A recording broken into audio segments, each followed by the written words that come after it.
The charge appeared on the joint account statement like a declaration of war, written in the calm, unassuming font of a bank's user interface.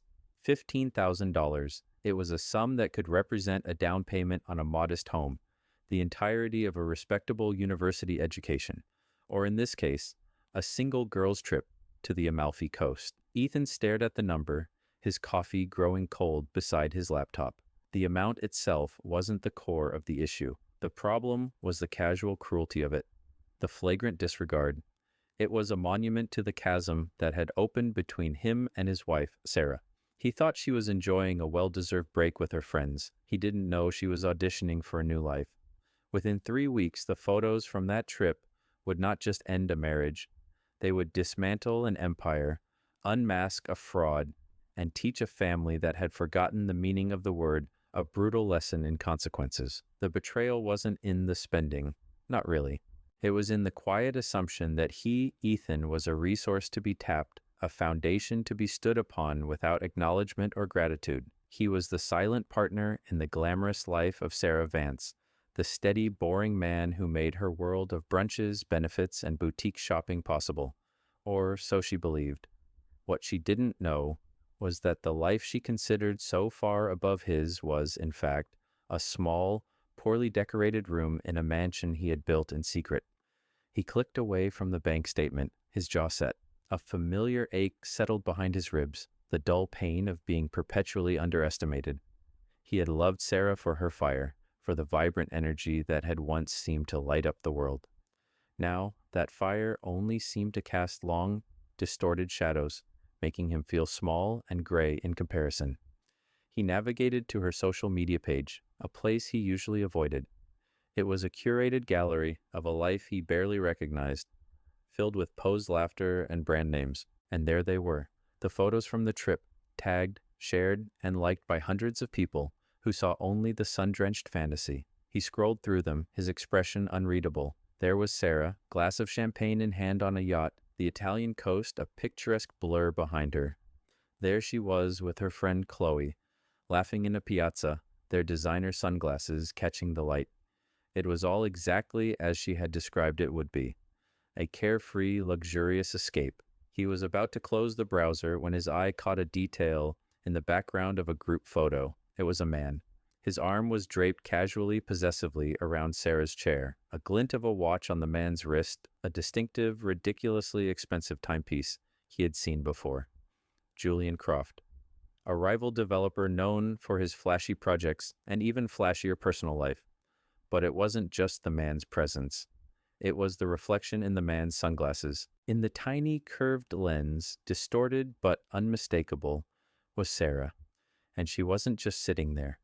Her head was tilted back, her lips parted, her expression one of unguarded adoration as she looked up at the man standing behind her. It was a look she hadn't given Ethan in years. The photo wasn't a candid holiday snap. It was an intimate portrait of two people, accidentally captured in a wider frame. The girl's trip was a lie, and in that single damning reflection, Ethan saw the end of his marriage and the beginning of his liberation. For anyone watching, the story of Ethan and Sarah was a familiar one. But what you see isn't always the truth. We often build our lives on assumptions, and sometimes those assumptions are the very things that bring it all crashing down. Do you agree? Let us know in the comments where you're watching from. We love seeing how far these stories travel. Now, stick with us because the way this story unfolds is something you will not want to miss. The conversation about the trip 2 weeks prior had been less a discussion and more a decree. Ethan had been sketching at the small desk in the corner of their living room, a space he'd carved out for his freelance drafting work. The apartment was stylish but compact, chosen by Sarah for its trendy zip code rather than its space. He was working on a complex elevation, the lines clean and precise on the heavy vellum, when she had breezed in, dropping a handful of expensive shopping bags by the door. "Ethan, darling," she began, her tone airy, already halfway through her announcement before he'd even looked up. "Chloe and I are finalizing the Amalfi trip. It's going to be divine. Just 2 weeks to unplug. You don't mind, do you?"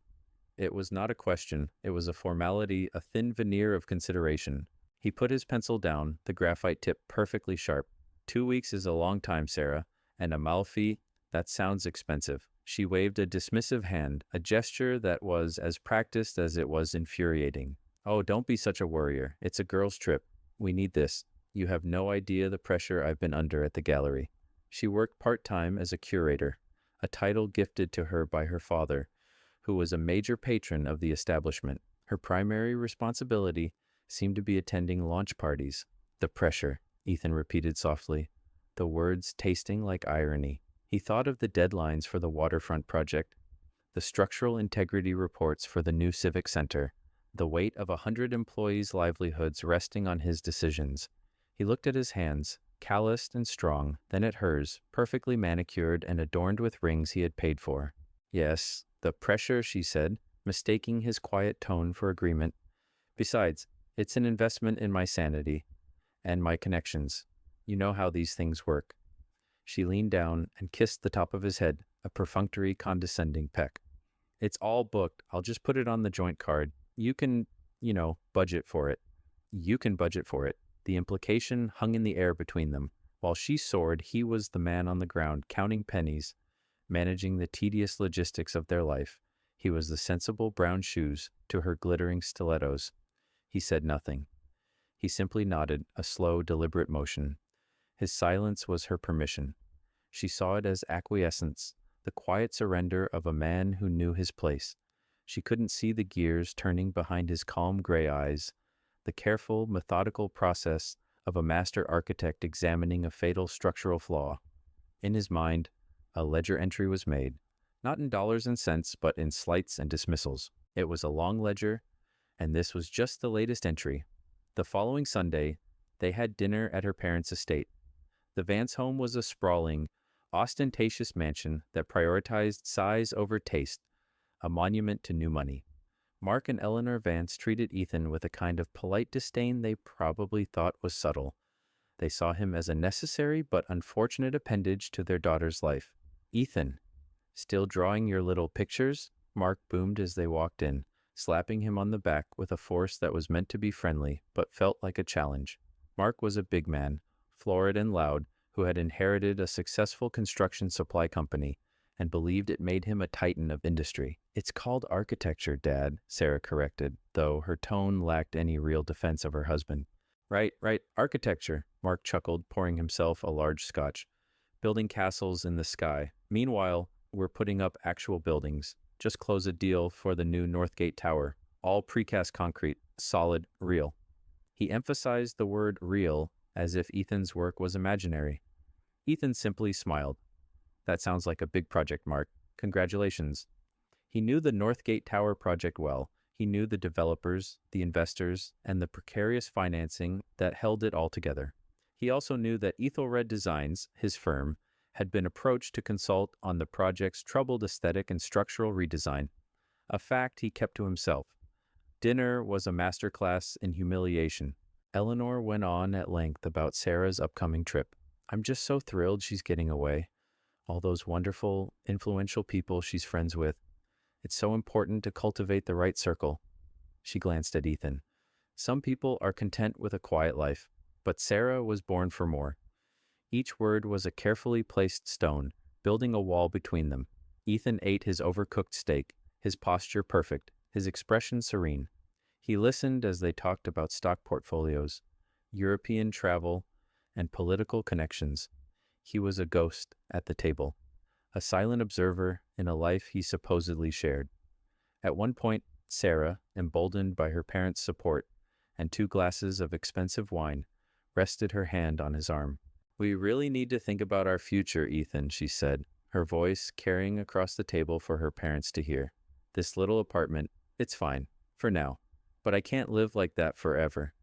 My friends are buying houses in the Hamptons. Chloe's husband just made partner. We need a plan, a real plan for you to move up. He looked at her, and for a moment the mask slipped. He saw not a partner, but a strategist for her own advancement, and he was a piece on the board she was trying to move. He felt the familiar weight of the leather tube he'd brought with him from his office, resting against the chair beside him. Inside were the final blueprints for the Serafina Hotel in Dubai, a project that would redefine luxury hospitality and earn his firm global acclaim. He had wanted to share it with her, to finally show her the world he truly inhabited. But sitting there, listening to her dismiss his entire existence, he knew it was a door she would never be worthy of walking through. He placed his hand over hers on his arm, his touch surprisingly firm. "You're right, Sarah," he said, his voice a low, steady murmur. "We do need a plan, and I've been working on one." She smiled, triumphant. She thought he had finally understood. She had no idea the plan wasn't for them. It was for him. The day Sarah left for her trip, the apartment felt instantly larger, brighter. The oppressive weight of her expectations lifted, and for the first time in months, Ethan could breathe. She had kissed him goodbye at the door, a quick, distracted gesture as she barked instructions at the Uber driver, loading her mountain of Louis Vuitton luggage. "Don't just sit around moping while I'm gone," she'd said. A final twist of the knife. "Maybe use the time to update your portfolio or something." He had simply smiled and waved until the car turned the corner. Then he closed the door, leaned against it, and let out a long, slow breath. The silence that followed was not empty.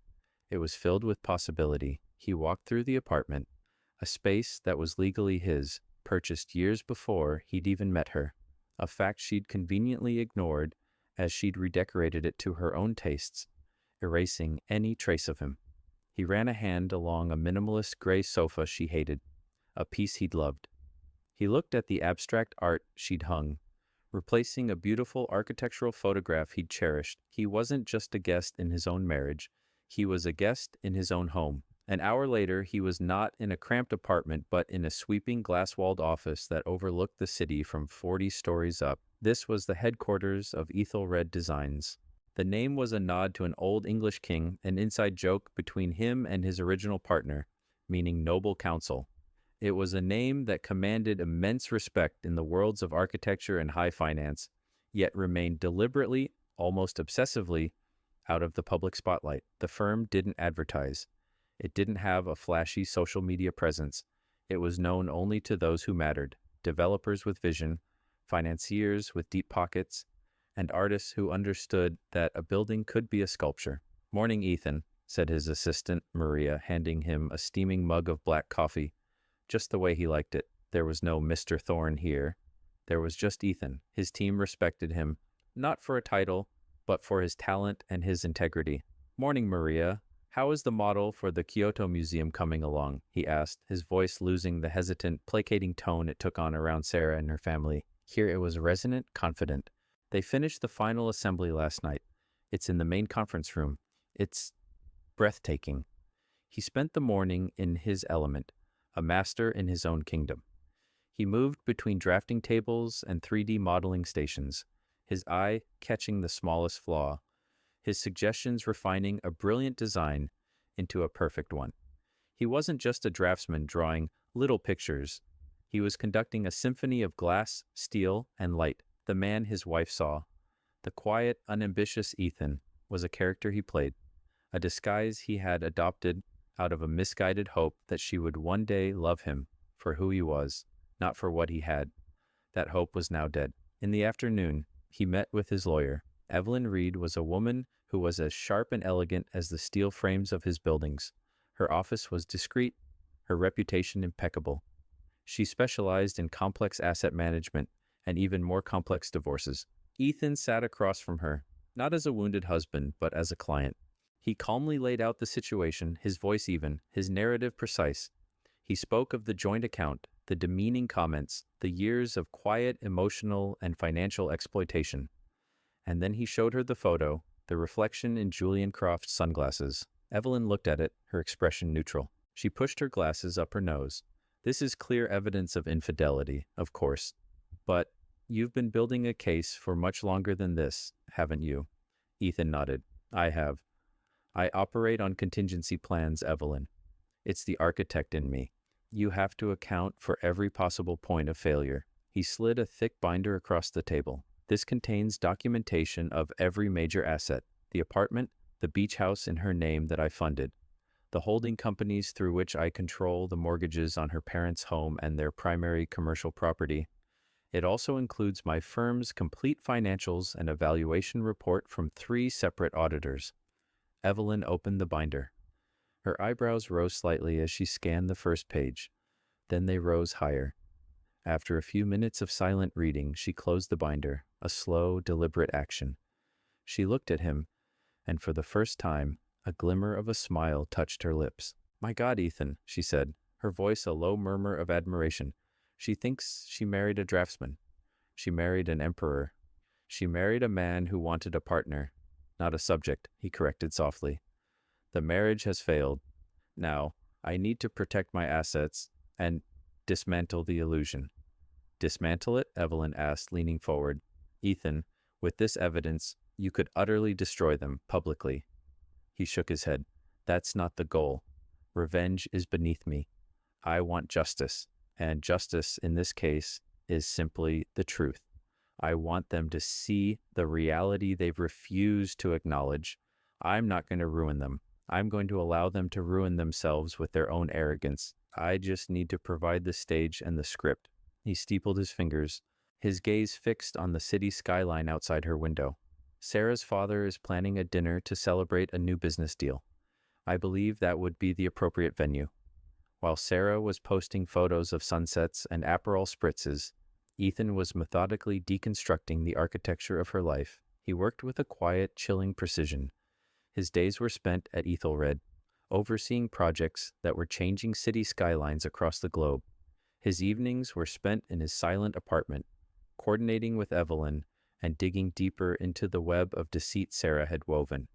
The $15,000 trip was not just a vacation. It was a symptom of a much larger disease. The call came on a Tuesday evening.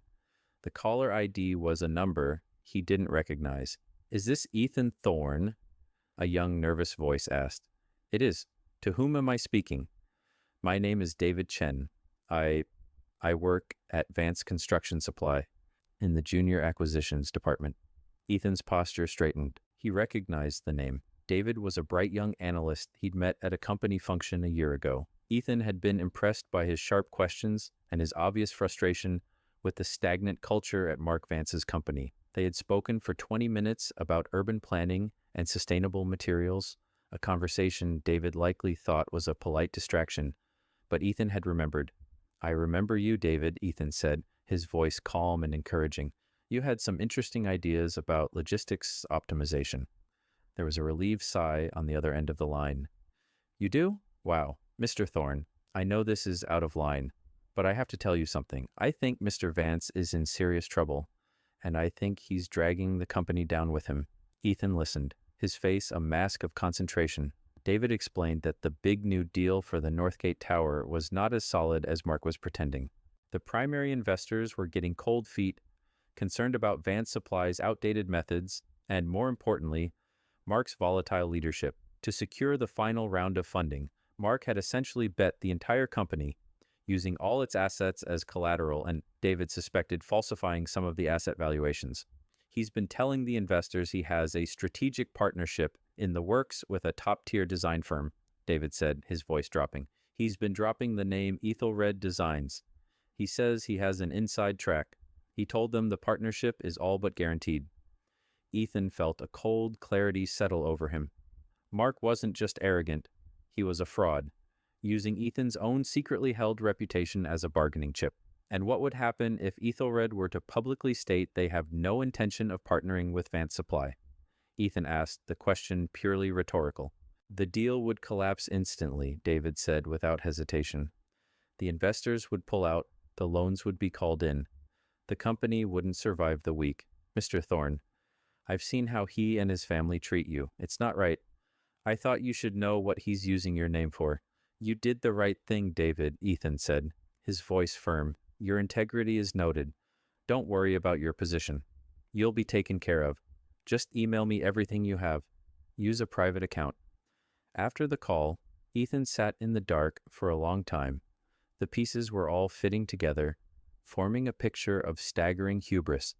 His wife was leveraging their marriage for an affair with a competitor, and her father was leveraging a non-existent relationship with his own secret company to prop up a house of cards. They weren't just dismissive of him, they were actively feeding on his perceived weakness. He turned his attention back to Julian Croft. With the resources of Evelyn's firm It didn't take long to uncover the truth of the Amalfi trip. It wasn't a networking event, it was a celebration. Croft had just secured a highly leveraged deal to develop a luxury resort, the same one Sarah had mentioned wanting to visit. The girls' trip was a cover for a gathering of his core investors and partners. The $15,000 wasn't for hotels and champagne. It was, as Ethan's investigator discovered from a source, Sarah's buy-in, a cash contribution to the initial marketing fund for the project, a way to prove she was a player. She hadn't just been cheating on him, she had been investing their money into her new life with her new man. He looked at the digital file containing the information. It was all there. Bank transfers, emails between Julian and Sarah, discussing her contribution and her future role in his lifestyle brand. It was a betrayal so complete, so audacious, it was almost sublime in its ugliness. He felt a strange sense of detachment, the way a surgeon must feel before making the first incision. The anger had burned away, leaving behind a cold, hard purpose. He wasn't just ending a marriage anymore. He was performing a necessary amputation to save himself from the gangrene of his wife's ambition and her family's corruption. He closed the laptop. In the reflection on the dark screen, he saw his own face, calm and resolute. The man who had been invisible for so long was about to make himself seen. Sarah returned from Italy looking like a goddess carved from sunlight and expensive fabric. She was tanned, her hair blonder, her smile wider and more dazzling than ever. She swept into the apartment, leaving a trail of perfume and condescension in her wake. The man she found was not the moping, downtrodden husband she had left behind. The apartment was immaculate, not a speck of dust in sight. A vase of simple, elegant white lilies, his favorite, not hers, sat on the coffee table. Ethan himself was dressed in a well-fitting dark sweater and trousers, reading a book. He looked calm, centered, and somehow different. "Well, look at you," she said, a hint of surprise in her voice. "You managed to survive without me." She dropped her carry-on bag at his feet. "Don't just sit there, darling. Help me with my bags. I'm exhausted." The flight was a nightmare. He slowly placed a bookmark in his book and rose to his feet. He didn't move toward the bags. He simply looked at her. "Welcome home, Sarah." There was something in his tone, a lack of his usual eagerness to please, that she registered as an annoyance. "The trip was incredible," she gushed, deciding to ignore his strange mood. "Absolutely life-changing. Chloe and I met the most fascinating people. You wouldn't believe it. I have so many new ideas for the gallery, for us." She gestured around the apartment with a grimace. "Starting with this place. Ethan, we can't live like this anymore. It's embarrassing. I was talking to Julian Croft's partner, the developer, and the way they live, it's just a different world. We need to get into that world." She had said the name. Julian Croft. She dropped it into the conversation with a casualness that was breathtaking in its arrogance. She was testing the waters, seeding the name of her lover into their shared life. Ethan's expression didn't change. "I'm sure it is a different world," he said, his voice dangerously neutral. "Exactly. And Dad's big Northgate deal is about to close, so he'll be in a position to help us. In fact, we're all celebrating this weekend. A dinner at their house on Saturday. You'll need to be there, of course. Try to wear that one decent suit you have. And please," she added, her voice dropping to a conspiratorial whisper, "try to engage with Dad's business friends. No talk of blueprints and things."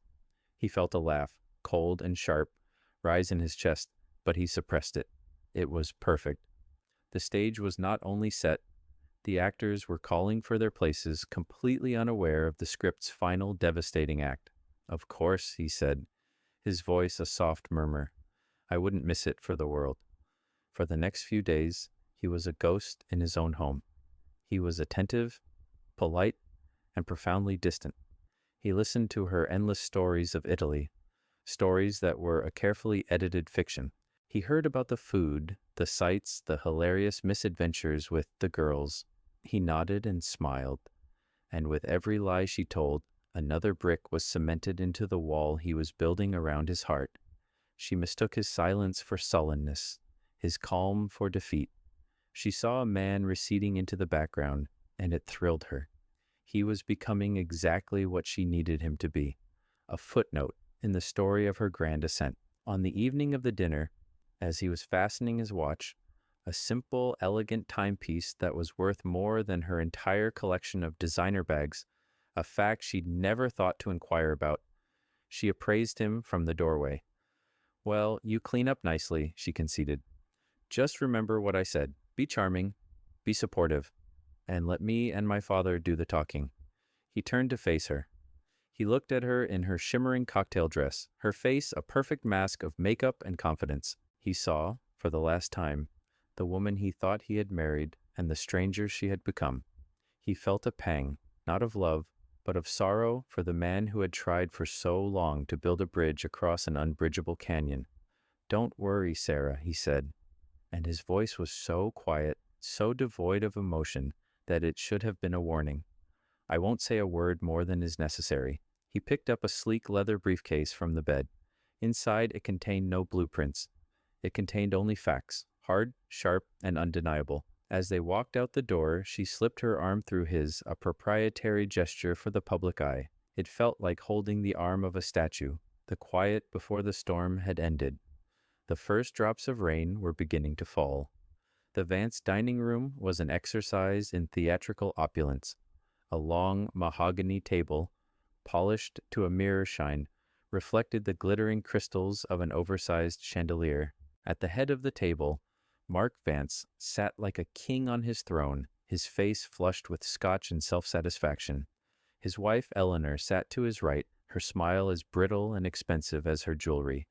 Sarah was radiant, seated beside Ethan, occasionally patting his hand in a show of wifely affection that was purely for her parents' benefit. The other guests were a handful of Mark's business associates and their spouses, all of them laughing a little too loudly at his jokes. The air was thick with smugness. They toasted Mark's success. They toasted the Northgate Tower. They toasted to family and vision. Throughout it all, Ethan was a model of quiet decorum. He sipped his water, nodded at the appropriate times, and maintained a pleasant, neutral expression. He was the perfect accessory, the silent, supportive husband Sarah had ordered him to be. Or in the beauty of it, Mark was booming, holding his wine glass aloft, is that this is just the beginning. Once the Northgate deal is cemented, we'll have the capital and the prestige to go after bigger fish. We're even in talks with Ethelred Designs for a future partnership. An inside track, you might say. He winked theatrically in Ethan's direction, a gesture of magnanimous inclusion that was deeply insulting. "Isn't that right, son? Big things happening in the world of architecture." The table chuckled politely. Sarah squeezed Ethan's arm under the table, a silent command to play along. This was his cue to nod and smile and affirm Mark's importance. Instead, Ethan slowly placed his fork and knife on his plate, the silver making a soft, deliberate clink against the fine china. The small sound cut through the boisterous conversation. The table fell silent. Every eye turned to him. He took a slow sip of water, his gaze calm and steady. He did not look at Mark. He looked directly at his wife. "Sarah," he said, his voice not loud, but carrying an immense sudden weight that commanded the room. "You said you met some fascinating people in Italy." Sarah was thrown. This was not part of the script. Yes, I did," she stammered, forcing a laugh. "Lots of them." "What an odd question." "Did you happen to spend much time with Julian Croft?" Ethan asked. The name landed on the table like a block of ice. The pleasant, celebratory atmosphere instantly evaporated. Sarah's face went pale beneath her tan. "Julian, he was around, part of a larger group." "Why?" "Because," Ethan said, his voice still unnervingly calm, "I find it interesting that for a girl's trip, his arm seems to be permanently attached to your chair, and his face seems to be the only one you look at with any real attention." He reached down and opened the leather briefcase at his feet. He removed a single, high-gloss 8x10 photograph and slid it onto the center of the table. It was the group photo from the yacht, but he had cropped and enlarged one small section, the reflection in Julian Croft's sunglasses. The image was now crystal clear. Sarah's face tilted up in rapt adoration. A collective gasp went around the table. Eleanor's hand flew to her mouth. Mark's face began to turn from flush to a deep apoplectic purple. What is this? Sarah hissed, her voice trembling with a mixture of fear and fury. What are you doing? I'm asking a question, Ethan replied, his voice still level. I'm trying to understand a $15,000 charge on our account. I thought it was for a trip with your friends, but it seems it was for something else entirely. He then placed a second document on the table beside the photo. It was a printout of a bank transfer, a $15,000 transfer from their joint account into a holding company owned by Julian Croft. It appears you weren't just on vacation with him, Sarah. You were investing in him. The revelation hung in the air, thick and suffocating. The carefully constructed facade of the perfect family, the perfect life, had just cracked, and Ethan was only getting started. How dare you, Mark Vance finally roared, slamming his fist on the table, making the crystal glasses jump. How dare you come into my home and accuse my daughter? Your home? Ethan interrupted, his voice cutting through Mark's bluster like a diamond blade through glass. The question was soft, almost gentle, but it stopped Mark cold. We can discuss the precise nature of your home's ownership in a moment, Mark. But first, let's finish with Sarah. Sarah's composure had shattered. Tears of rage and humiliation streamed down her face, carving paths through her expensive makeup. You have no right. This is my private life. You spied on me. You put your private life on a public website, Ethan corrected calmly, and you paid for it with our joint funds. That makes it my business. You lied to me, Sarah. You've been lying to me for years. He looked around the table at the stunned faces of the guests, who were now desperately trying to become invisible. All of you have been witnesses to it. You've all sat at this table and listened as my wife and her parents have systematically belittled me, mocked my work, and treated me as less than. You thought it was just family dynamics, but it was the foundation for this. He gestured to the photo and the bank statement. The belief that I was a fool, that I was blind, that I was a resource to be endlessly exploited without consequence. He then turned his gaze back to Sarah and his voice softened, but it was a terrifying softness, devoid of any warmth. The affair is one thing, Sarah. People make mistakes, but this was a business transaction. You took our money to buy your way into another man's life. You didn't just break our vows. You tried to liquidate our marriage. Eleanor, finally finding her voice, stood up, her face a mask of fury. Get out of our house, she shrieked. You pathetic little man. You think you can come in here with your sordid pictures and your jealousy? Pathetic? Ethan said, the word echoing in the silent room. He stood up slowly, his full height seeming to alter the dynamics of the space. He was no longer the quiet, unassuming man in the corner. He was a pillar of calm, righteous anger. Let's talk about what's pathetic, Eleanor. He reached into his briefcase again and pulled out another set of documents, placing them on the table with a quiet thud. This is a copy of the deed to this house and the mortgage agreement, both of which are held by a private real estate holding company called Thorn Asset Management, my holding company. A wave of confusion, then dawning horror, washed over Mark and Eleanor's faces. That's impossible, Mark stammered. Our mortgage is with Westlake Financial. Westlake Financial sold off a portfolio of their residential debts 6 months ago to raise capital, Ethan explained, his voice that of a lecturer explaining a simple concept to a struggling student. I bought your debt, along with the debt on your commercial property, the one that houses Vance Construction Supply's main warehouse. I've owned you for half a year. You just didn't know it. The room was utterly silent now, save for Sarah's ragged sobs. The other guests were frozen, trapped in a drama far more intense than they had ever imagined. Ethan let the information sink in before he delivered the final, devastating blow. He looked directly at Mark, whose face had gone a sickly grayish color. You told your investors you had an inside track with Ethel Red Designs, Ethan said, his voice dropping to an almost conversational tone. You used my firm's name, my reputation, to secure a fraudulent deal. You were so blinded by your own arrogance, so convinced of my insignificance, that you never once stopped to think, to ask, to do the slightest bit of due diligence.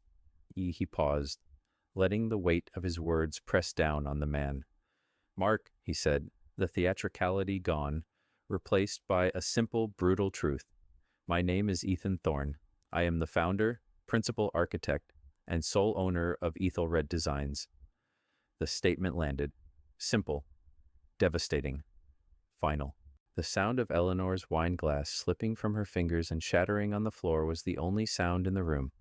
The illusion was not just dismantled, it had been vaporized. In its place was a reality so stark and terrible that none of them could bear to look at it. Sarah stared at him, her mouth agape, seeing him for the very first time, not as the boring draftsman, not as the quiet provider, but as the architect of her complete and utter ruin. The silence that followed the revelation was a living entity. It was heavy, suffocating, filled with the ghosts of 1,000 insults and a decade of condescension. Mark Vance looked as though he had been physically struck. The blustering, confident titan of industry had vanished, replaced by a pale, trembling old man. His empire, which he had believed to be built of solid concrete, was revealed to be a fragile model made of paper and lies, and the man he had dismissed as a dreamer was holding the match. No, Mark whispered, the word a dry rasp. No, that's not possible. Ethelred, they're a global firm. They're giants. We prefer to keep a low profile, Ethan said, his voice still unnervingly level. He reached into his briefcase one last time and pulled out a single folded letter on heavy, watermarked stationery. The letterhead was simple, elegant, and damning. Ethelred Designs. This was a letter I was prepared to send to the Northgate Investment Consortium on Monday morning. It's a formal statement clarifying that my firm has never had any discussions with Vance Construction Supply, has no intention of forming any partnership, and has significant concerns about the financial integrity and leadership of Mr. Mark Vance. He unfolded the letter and placed it on the table in front of Mark. The moment this letter is sent, your financing for the Northgate Tower will evaporate. The performance clauses in your loans will be triggered. Your creditors will descend. Vance Supply, the company your father built, will be bankrupt by the end of the week. He paused, his gaze sweeping over the horrified faces of Mark, Eleanor, and Sarah. You built your house on a foundation of arrogance, and you never thought to check the ground beneath it. Eleanor began to sob, not the furious shrieks of before, but the broken, hopeless sounds of someone watching their entire world burn to the ground. Our home, she whimpered, staring at the foreclosure documents he had placed on the table earlier. You would take our home? Your home? Ethan repeated, the moral mirror now reflecting her own words back at her. I'm not taking it. I am simply declining to continue financing it. You took my dignity, my love, my trust, and you converted it into fuel for your social climbing and your petty vanities. You saw me as a utility, not a person. This isn't revenge, Eleanor. This is a balancing of the books. Finally, Sarah spoke. Her voice was unrecognizable, stripped of all its fire and arrogance. It was the small, pleading voice of a child. Ethan, please. He turned to her. His expression was not one of anger, but of profound, weary disappointment. Please what, Sarah? Please pretend I didn't see the pictures. Please pretend you didn't steal our money to invest in your lover. Please pretend that for the last 5 years you haven't looked at me with contempt while living a life I quietly provided for you. He walked around the table until he was standing directly in front of her. He knelt down, not in supplication, but so he could look her directly in the eye. The guests at the table averted their gaze as if the intimacy of this final confrontation was too much to bear. I loved you, he said, and the simple words were the cruelest blow of all, because they were true. I loved the woman I thought you were. I kept my success hidden because I was afraid it would change us. I wanted you to love me, the man, not the money. I gave you every opportunity to see me, to be a real partner, but all you ever saw was a stepping stone, a bigger apartment, a better car, a more impressive husband. You were so busy looking up at the life you wanted, you never bothered to look at the man sitting right next to you. He stood up, his face a mask of resolute finality. The marriage is over. Evelyn, my lawyer, will be in touch with you tomorrow. You will sign the papers. There will be no negotiation. He looked from Sarah to her parents. As for the rest of it, the house, the company, that depends on you. You can fight this. You can try to litigate. It will become public. Every detail of Sarah's affair, of Mark's fraudulent business practices, of your family's financial ruin will be laid bare for the world to see. Or, he said, his voice dropping, you can accept the consequences of your actions with some small measure of dignity. He turned to leave. The spell was broken. The guests, in a quiet, horrified stampede, began gathering their things, murmuring apologies, desperate to escape the blast radius of the Vance's implosion. Wait, Mark cried out, his voice cracking. He struggled to his feet. Ethan, son, we can fix this. A misunderstanding. We'll pay back the money. We'll do anything. Ethan paused at the door to the dining room, his back still to them. He didn't turn around. The time for fixing things is long past, Mark, he said, his voice echoing in the cavernous room. You can't fix a building once the foundation has crumbled. All you can do is step away before it collapses on top of you. And with that, he walked out of the house, leaving behind the wreckage of 3 lives, the silence broken only by the sound of weeping. The days that followed were a study in disintegration. The Vance family, stripped of their power and prestige, reacted not with introspection, but with frantic, clumsy attempts to salvage their sinking ship. Mark, in a fit of deluded defiance, called Ethan's bluff. He refused to believe that the quiet man he had patronized for years could wield such power. He called his bankers, his investors, his lawyers, trying to rally his forces, but every door he knocked on was quietly, firmly closed. The news that Vance Supply's supposed partnership with Ethelred Designs was a fabrication spread through the financial community like a virus. The investors for the Northgate Tower, led by a consortium that had worked with Ethelred on 2 previous highly successful projects, pulled their funding immediately and publicly, citing a catastrophic loss of confidence in the leadership of Vance Construction Supply. The statement was a death sentence. The banks, spooked by the public fallout and alerted to the precarious nature of Mark's collateral, called in their loans. The empire crumbled not in a dramatic explosion, but in a series of quiet, administrative keystrokes. Liquidation notices were filed. Assets were frozen. The company that had been in the Vance family for 2 generations was dismantled to pay its debts. Simultaneously, Evelyn Reed executed Ethan's instructions with surgical precision. The foreclosure process on the Vance mansion and their commercial properties was initiated. There was no malice in it, only the cold, inarguable logic of contract law. They had defaulted, and the owner of the debt was exercising his rights. The owner just happened to be the man they had treated like a servant. Sarah tried a different tactic. She bombarded Ethan with calls, texts, and emails. They began as furious accusatory tirades, then morphed into desperate, pleading messages, and finally devolved into rambling, nostalgic reminiscences of their early days together. She was cycling through every strategy she could imagine, unable to grasp that the game was already over. Ethan never responded directly. He instructed Evelyn to handle all communication. Sarah was offered a choice, the one he had laid out at the dinner. She could sign a simple, clean divorce agreement that included a strict non-disclosure clause.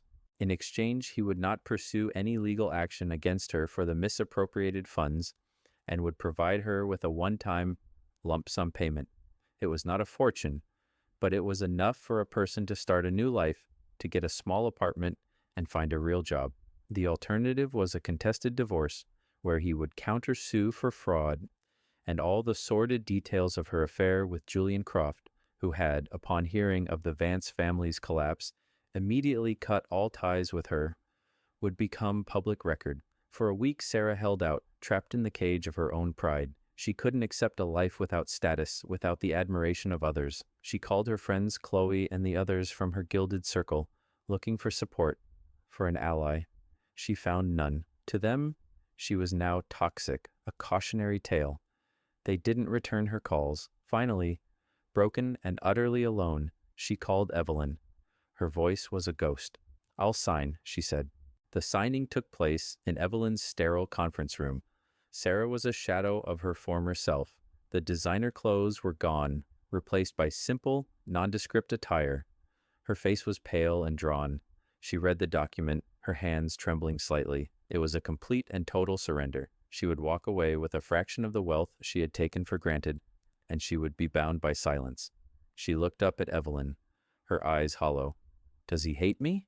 Evelyn looked back at her, her expression unreadable. Mr. Thorne doesn't operate on emotions like hate, she said coolly. He operates on principles. You violated his. This is simply the consequence. It's not personal, it's structural. Sarah flinched at the architectural metaphor. She signed the papers. As she was leaving, a broken figure in a city that no longer cared about her, she passed a young man waiting in the lobby. It was David Chen, the analyst from her father's company. He was dressed in a sharp suit, holding a portfolio. He looked at her with a flicker of recognition, but his expression was one of polite indifference, not pity. He was on his way to a meeting with Ethan about a senior position at a new ethics-focused urban development fund that Ethelred was backing. One life was ending, another was beginning, all in the same quiet, ordered space. 6 months later, the dust had settled, and a new landscape had emerged. Ethan stood by the floor-to-ceiling window of his office, the city sprawling beneath him like a living blueprint. The Kyoto Museum project had won the prestigious Pritzker Prize, and Ethelred Designs was no longer a secret known only to the elite. It was now globally recognized as the standard-bearer for innovative and conscientious architecture. Yet Ethan himself remained out of the spotlight, preferring to let the work speak for itself. He had given a promotion to the lead designer on the Kyoto project, ensuring she received the public accolades. He had no need for them himself. The Vance family had disappeared from the society pages. They had lost the house, the company, and the respect they had valued above all else. Mark and Eleanor were forced to sell what little they had left and move into a small rental condominium in a neighboring state, a life of humiliating modesty for people who had once measured their worth in square footage. Their fall was as complete as it was poetic. They had been so obsessed with the facade of success that they had failed to notice its hollow interior until it was too late. And Sarah. Ethan had heard through Evelyn that she had taken the money and moved away. Not to another glamorous city, but to a quiet town in the Midwest, where no one knew her name or her story.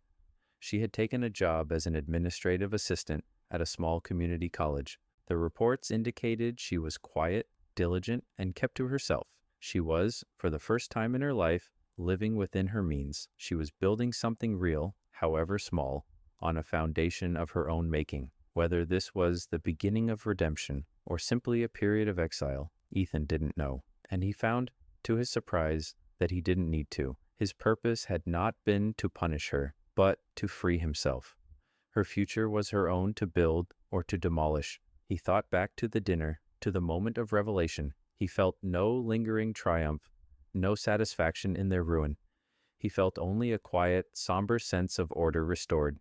He had not acted out of vengeance. Vengeance is a hot, chaotic emotion, a fire that consumes the person who wields it. He had acted out of a need for justice, which was a different thing entirely. Justice is cold, precise, and structural.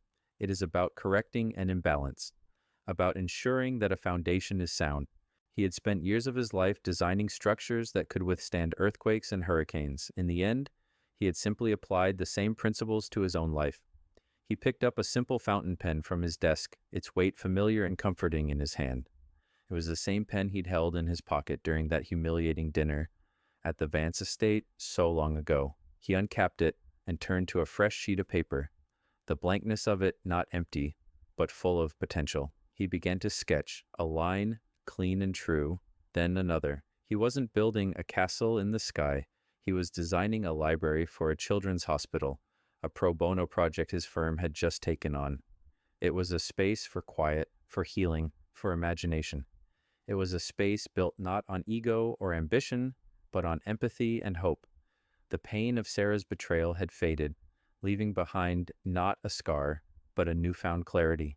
He had learned that true strength isn't about the power you display, but the integrity you maintain in silence. True worth isn't measured by the labels on your clothes or the size of your house, but by the strength of your character and the truth of your actions. He had been underestimated, and in being underestimated, he had been granted the ultimate strategic advantage, the freedom to act without being seen. He had built an empire in the shadows, not for power, but for the quiet satisfaction of creating things of beauty and endurance. and now he was finally free to live in it, not as an emperor, but simply as a man at peace in a world of his own honest making. The story of Ethan and Sarah is a story about the difference between value and worth, between appearance and reality. It reminds us that respect is something that must be earned through character, not demanded through status. We've all felt underestimated at some point in our lives. How we respond to that defines who we are. Do we let it diminish us, or do we use it to build something stronger in silence? Let us know your thoughts in the comments below. Your stories and perspectives are what make this community so special. If you found this story meaningful, please give it a like and subscribe for more narratives that explore the complexities of the human heart. Thank you for watching, and remember, the most powerful people are often the ones you never see coming.